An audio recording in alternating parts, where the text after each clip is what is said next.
Russia has lost at least 2,600 tanks since the start of the war, but the United Kingdom believes that as big a number as this is, Vladimir Putin will have enough armor to keep his war machine moving. News.com has learned that Putin is producing 100 of the armored vehicles every month, and this is enough to sustain Russia's aggression for the foreseeable future. In addition to the lost battle tanks, UK intelligence claims that the invaders lost 4,900 other vehicles in the war. It goes on to say that in 2023 Russia lost 40% less armor than it did in the first year of its war, and suggested that this was due to its change from an aggressive stance to defensive.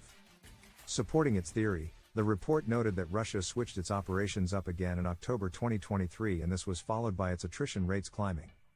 The intelligence report states, during this period Russian armed vehicle losses have increased and the RGF have likely lost up to 365 MBTs, main battle tanks, and 700 ACVs, amphibious battle vehicles, but only achieved minor territorial gains.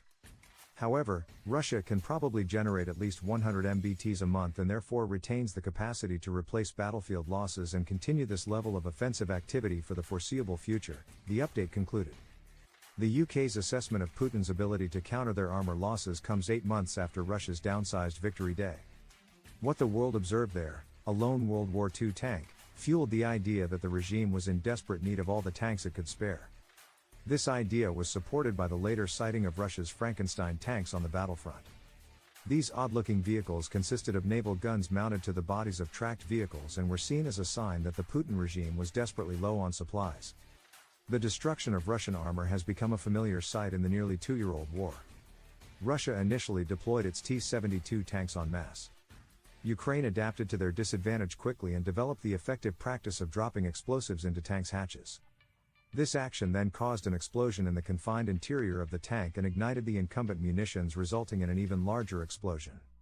As a result of the latter, the T-72's turret separated from the machine and rocketed skywards. The later generation MBT, the T-90, does not have this weakness, but as technologically advanced as the machine is, it came into question when one of them was incapacitated by a vehicle in a lesser class.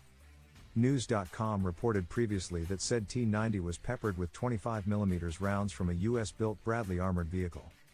The T-90 was driving up a road when on an intersecting track, the Bradley appeared and opened fire as it passed, causing the T-90 to drive into a tree and the crew to abandon it. Like those that came before it, was finished off by a drone.